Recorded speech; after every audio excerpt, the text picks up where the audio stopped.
From the earliest kites made in China 3,000 years ago to the behemoth air freighters of the 21st century, man has always looked to the skies with awe and a determination to conquer the air.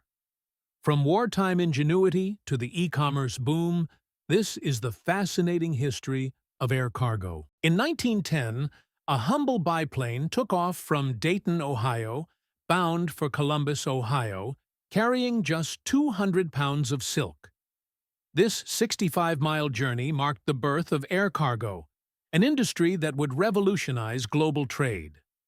Through the 1920s and 1930s, the aviation industry started experimenting with cargo transport alongside passenger services. Airlines like KLM and Lufthansa were among the first to establish the earliest air cargo operations.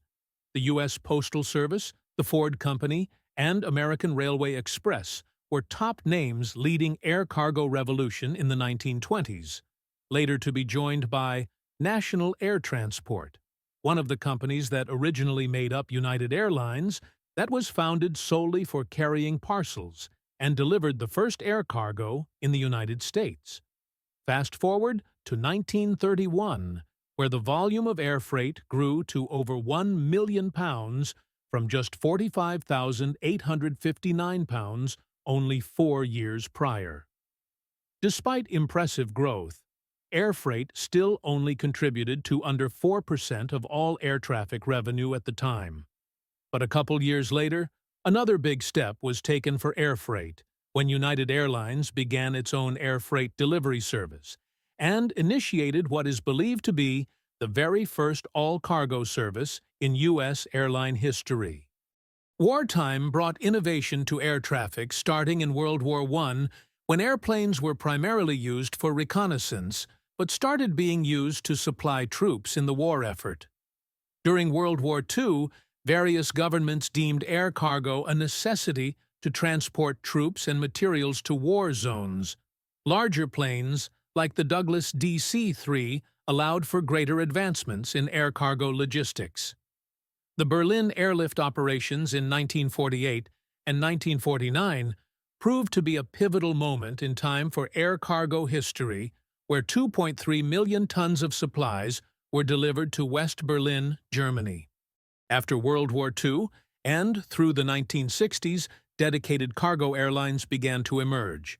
Cargo had been common on passenger flights, but now companies were starting to see greater use of dedicated aircraft just for cargo. But it was the 1970s where real change had started to occur. In 1971, FedEx was launched and began a revolution in overnight delivery.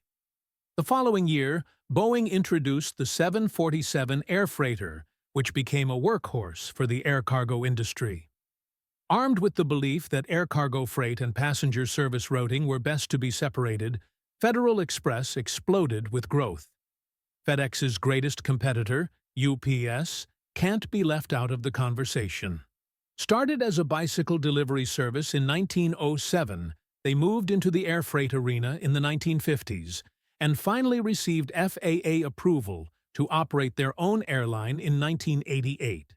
Today, UPS delivers around 16 million packages a day, while FedEx delivers around 3.5 million.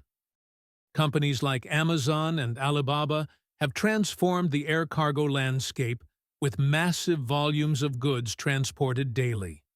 Introduction of GPS tracking, cargo management software, and automated sorting systems aided the growth of faster and more efficient logistics, enabling globalization and the rise of just-in-time supply chains. Today's airlines are investing in fuel-efficient aircraft and exploring electric and hybrid planes, as well as the potential of drone deliveries and supersonic cargo jets. The future of air cargo will require its big players to be as sharp and agile as possible to meet these increasing demands and supply. But in the ever-evolving digital world we live in, one thing is for sure: the sky's the limit for what tomorrow may bring.